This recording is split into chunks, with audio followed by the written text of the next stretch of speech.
ارشاد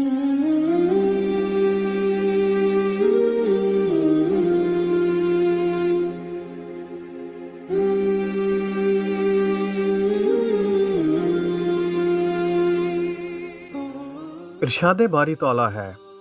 اور اس شخص سے زیادہ کون ظالم ہوگا جو اللہ تعالیٰ پر جھوٹ تہمت لگائے یا یوں کہے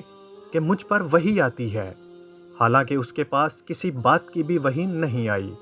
اور جو شخص یوں کہے کہ جیسا کلام اللہ نے نازل کیا ہے اسی طرح کا میں بھی لاتا ہوں، اور اگر آپ اس وقت دیکھیں جب کہ یہ ظالم لوگ موت کی سختیوں میں ہوں گے اور فرشتے اپنے ہاتھ بڑھا رہے ہوں گے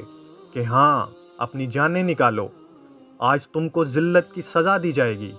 اس سبب سے کہ تم اللہ تعالیٰ کے ذمہ جھوٹی باتیں لگاتے تھے اور تم اللہ تعالیٰ کی آیات سے تکبر کرتے تھے۔